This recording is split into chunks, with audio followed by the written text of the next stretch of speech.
La visión que yo os traigo aquí a vosotros es una visión un poco diferente a la de los dos ponentes que me han precedido.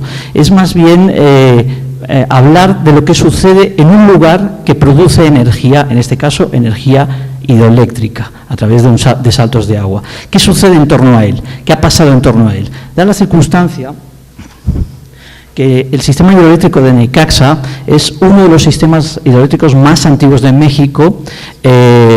Según algunos, es el primer sistema hidroeléctrico del país, construido inaugurado en 1905, concretamente, y según muchos más, es el primer gran sistema hidroeléctrico que se construye en América Latina. Esa importancia capital ha hecho que este aspecto patrimonial, este aspecto histórico haya sido tomado por varios actores, de los que hablaremos, como bandera de reivindicaciones y demandas laborales en torno a la energía eléctrica o a la cultura laboral de la energía eléctrica. Tratar hoy el sistema hidroeléctrico de Necaxa, ahí lo tenéis apuntado, es darse cuenta del enorme papel transformador que tiene la energía transformadora del territorio, creadora de paisajes.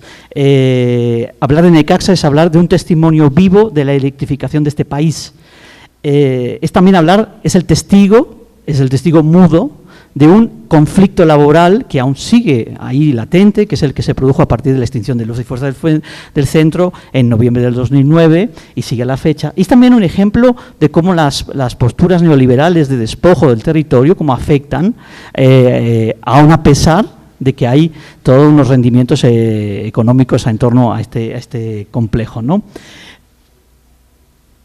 También es hablar de un entorno de enorme valor ambiental.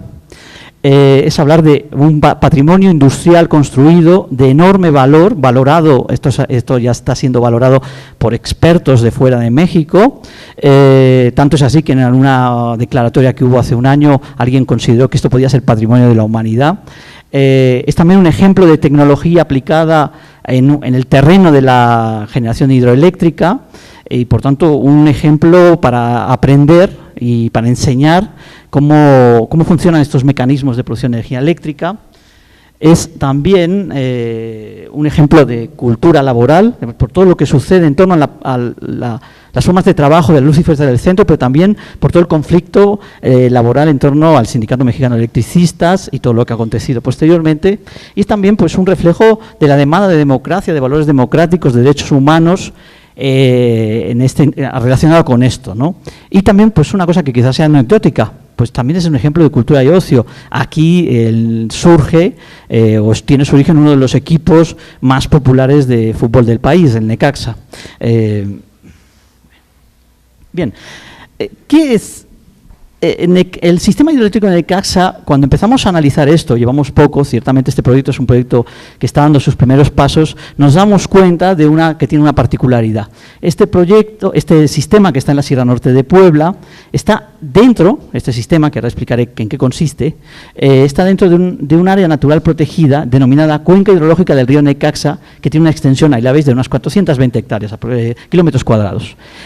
Esta área natural protegida está considerada área natural desde el año 38 y se fue adecuada convenientemente a la Ley GEPA en el año 2002.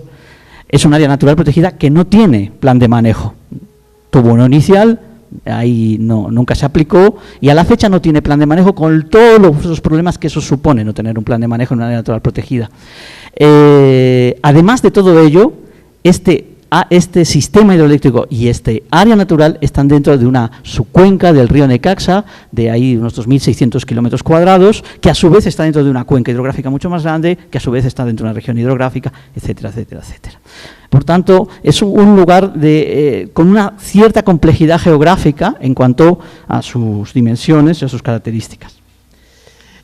Además de ello, al estar dentro de una área natural protegida, es un entorno geográfico marcado por un relieve, que es el que hizo posible la construcción del sistema hidroeléctrico, una compleja hidrografía que explicaría el sistema hidroeléctrico en sí mismo, y una serie de ecosistemas muy variados, que es lo que amerita que sea área natural protegida, como por ejemplo el bosque mesófilo de montaña, ¿no?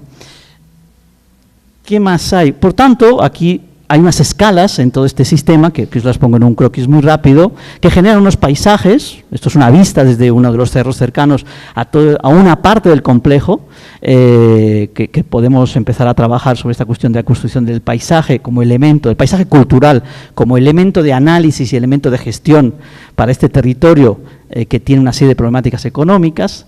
Pero también es importante hacer un pequeño apunte de la historia de este lugar, porque en definitiva es uno de los puntos más importantes de la historia de la electrificación de México.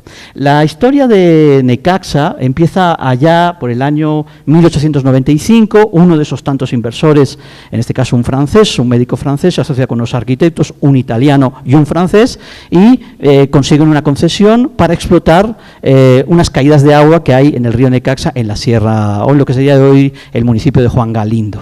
Esa empresa se consolida y poco tiempo después, ante la falta de inversión, de falta de dinero, viene un inversor extranjero, otro inversor extranjero, en este caso un estadounidense, a través de una empresa canadiense, y crea una empresa aquí en México que se llama The Mexican Lion Power.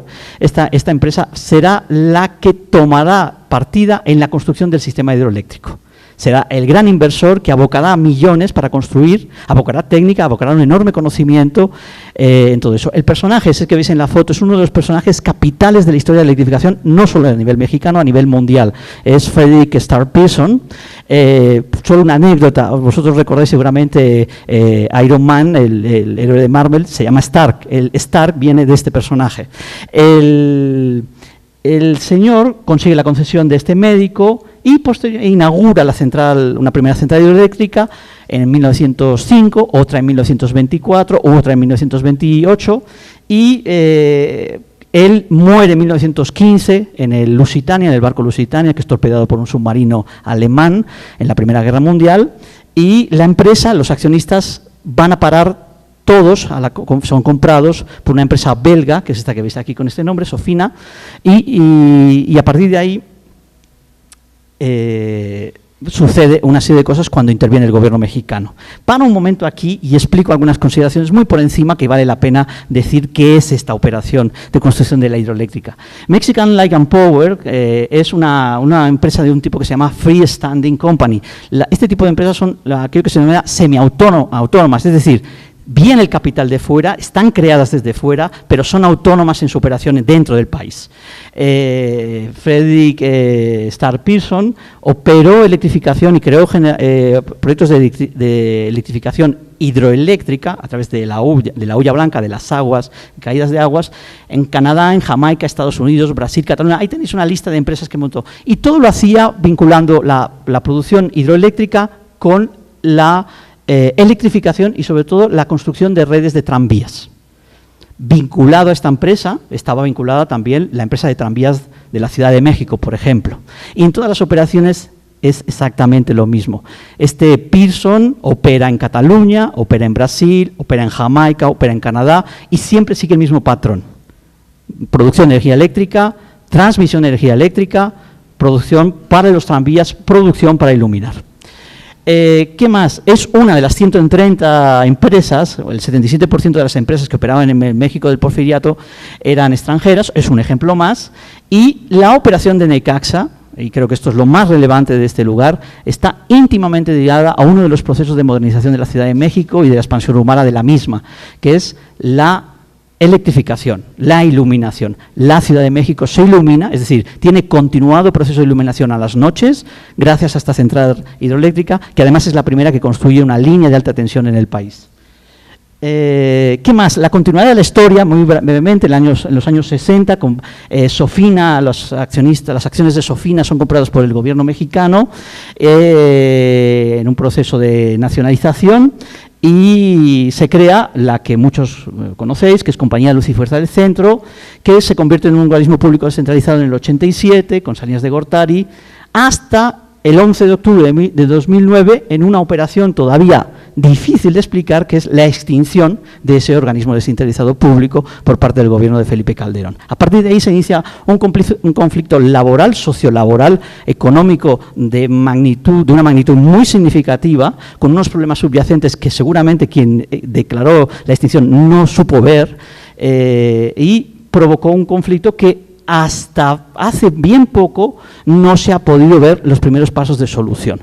En noviembre de 2015 se hace un acuerdo entre el gobierno federal, el nuevo gobierno federal de Peña Nieto, con el Sindicato Mexicano de Electricistas, que es quien tenía el convenio laboral de Luz y Fuerza del Centro, y se pacta una unión, una joint venture sería así, una empresa conjunta entre una empresa portuguesa especializada en saltos hidroeléctricos, que es Mota-Engil, y el Sindicato Mexicano de Electricistas. Una curiosa paradoja: el sindicato era férreo atacante de las políticas neoliberales y se ve obligado a entrar en las dinámicas de la reforma energética, haciendo un pacto con una empresa concesionada de energía eléctrica como es esta. Bueno, actualmente produce energía eléctrica, desde noviembre de 2015 está produciendo energía eléctrica de nuevo, porque Comisión Federal de Electricidad estimó que todo el sistema hidroeléctrico, recordar, creado en 1905, tiene todavía vigencia por 30 años más. Es decir, es algo que hay que tener en cuenta, como algo tan antiguo puede seguir teniendo vigencia. Actualmente le vende al Centro Nacional de Control de Energía, es como si fuese nuestro motor de reserva para la Ciudad de México, es uno de los lugares de reserva de energía eléctrica para la Ciudad de México. Bueno, ¿qué más? El cambio que produce el sistema hidroeléctrico de Necaxa produce un enorme cambio en el paisaje. De hecho, es un paisaje secundario. El paisaje original tenía cosas como esta: uno de los saltos de agua más altos del país. Era un salto continuo que hacía unos 300 metros aproximadamente. Son dos saltos conectados. Esta es una foto antigua de esto, y que esto es uno de los lugares que García Cubas, en el momento que está redactando su atlas, visita este lugar junto con José María Velasco y Luis Coto, que son pintores paisajistas, y él se emociona de la belleza de este lugar. Velasco lo pinta, le hace un croquis y lo dibuja. Luis Coto, otro pintor, lo dibuja y lo pinta en una visita que hacen, porque en 1865, que es esta imagen es de ese momento, de esa época, México está siendo descubierto, está siendo investigado, porque se desconoce, y esta expedición que van esta gente es una expedición para conocer el Valle de México. ¿Qué más? Esto es un croquis, no se ve muy bien, es un croquis hecho por un trabajador de Luz y Fuerza del Centro allá por los años 60, al cual los electricistas están muy orgullosos. Es uno de los elementos que se ve todo el sistema, cómo funciona. El sistema consiste en 5 presas, 5 vasos de presa, o sea, de captación de aguas, 4 centrales hidroeléctricas y 2 subestaciones de transmisión. Como veis aquí en este croquis, se aprovecha los distintos ríos de la zona, el Axazapán, el Necaxa y algunos otros más, subafluentes, afluentes, arroyos y demás, para llevar agua a todos estos vasos de presa, que el más alto está a 2.100 metros, va bajando de nivel. Ahora pondré un gráfico para que se entienda mejor, para llevarlos todos a una presa, la presa de Necaxa, que es una de las 5 de este sistema. Desde la presa de Necaxa se tira el agua, literalmente se tira el agua 600 metros para abajo, a toda presión, para mover las turbinas de la primera central hidroeléctrica. Y a partir de ahí se colocan otras centrales hidroeléctricas en ese camino para generar energía eléctrica. Para que se entienda quizás un poco mejor, aquí se ve todo ese sistema. El sistema tiene túneles, tiene conexiones para pasar agua todo hacia esa presa de Necaxa, que llevará el agua hacia la central hidroeléctrica de Necaxa y a partir de ahí a las otras. Es un sistema que aprovecha la geografía, aprovecha el relieve, aprovecha la hidrografía para poder construir todo este sistema. Actualmente pues están en el territorio, y es una de las tareas que tenemos nosotros en el proyecto.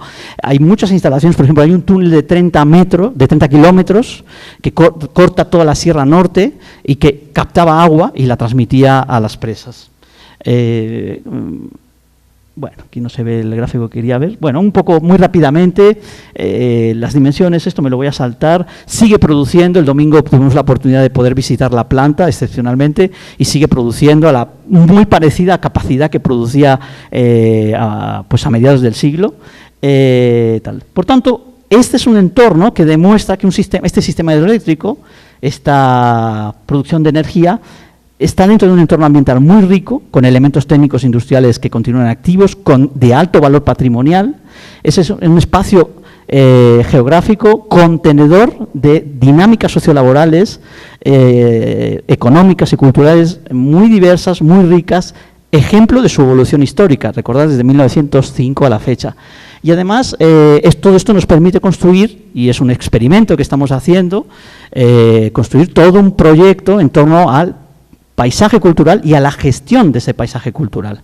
¿Debido a qué? Debido a una razón puramente administrativa. El área natural protegida no tiene plan de manejo y por eso pensamos que es una opción a plan de manejo. Bueno, pero aparte de eso, este lugar también tiene toda una serie de agentes territoriales que inciden en cómo funciona el territorio, qué se hace en el territorio. No es solo 4 o 5 presas y 4 centrales y ahí cables y no, es algo más. Hay muchos más intereses en esta zona que son los que tratamos de discernir para ver qué posibilidades tendría esto, por ejemplo, este lugar de convertirse en un recurso turístico-cultural, como en otros lugares del mundo, que se enseñan centrales hidroeléctricas como lugares para aprendizaje y cultura. También es interesante para ver qué dinámicas y qué intereses hay en el territorio ante su situación o su consideración como área natural protegida. Algunas cosas, por ejemplo, una muy llamativa que vale la pena decir, es este lugar, sí, son unas presas creadas a partir de 1905, con una capacidad de captación de agua muy alta, muy elevada, y eso aproximadamente desde hace unos 30 años llamó la atención de las autoridades del gobierno federal encargadas de la captación de agua, y en estos momentos eso se ha vuelto a activar. La Conagua tiene un plan estratégico ante la dificultad o los problemas serios de agua que tiene el Valle de México, la región central del país, de buscar fuentes de captación de agua. Una de las fuentes de captación posibles es traer agua, ahí tenéis los datos, traer agua desde las presas de Necaxa. Una posible contradicción, es decir, una posible contradicción porque son presas para generar energía eléctrica que pueden ser usadas para dar de beber a la gente del Valle de México.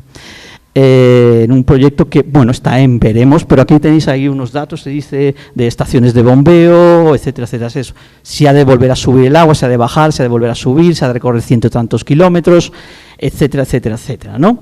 Todo eso tiene otro asunto, otro problema. El agua de las presas, todo que son un sitio Ramsar, en el año 2008 se le concedió la categoría de sitio Ramsar a estas presas, todo que está dentro de una área natural protegida, tienen gravísimos problemas de saneamiento. Las aguas negras de todos los municipios de la Sierra Norte, o gran parte de ellos, se abocan a las presas, en concreto a la presa de Necaxa. Por ejemplo, la ciudad de Huauchinango, que tiene 80.000 habitantes, aboca sus aguas negras, Jicotepe, Juan Galindo, Zacatlán, etcétera, Chinahuapan, etcétera, etcétera, abocan sus aguas negras. Y por tanto tenemos pues no una cloaca al aire libre, porque no lo es, una cloaca al aire libre, pero que usa agua para producir energía eléctrica que es querida para dar de beber a los capitalinos. ¿Qué más cosas suceden en el territorio? Pues, por ejemplo, que para operar la central hidroeléctrica se ha tenido que crear una empresa que junta aquello que sería peras con manzanas, es decir, junta una empresa productora de energía o especializada en generación de energía eléctrica en Saltos, en la producción hidroeléctrica, que es una empresa portuguesa, Mota Engil, y con un sindicato.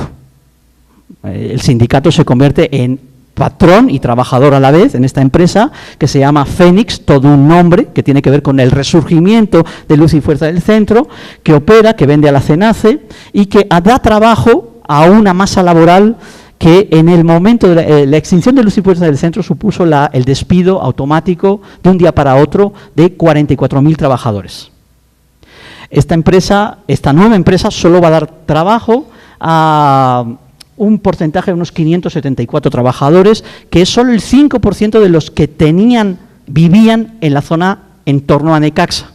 O sea, es decir, Huauchinango, Juan Galindo, que eran en torno a unos 16.000. Es decir, el resto de trabajadores, ya sabéis seguramente habéis oído lo que pasó, unos aceptaron la indemnización del gobierno federal, otros no la aceptaron y se convirtieron en la resistencia del movimiento, que bloqueaban, pues hubo manifestaciones, bloquearon la ciudad, etcétera, etcétera, etcétera.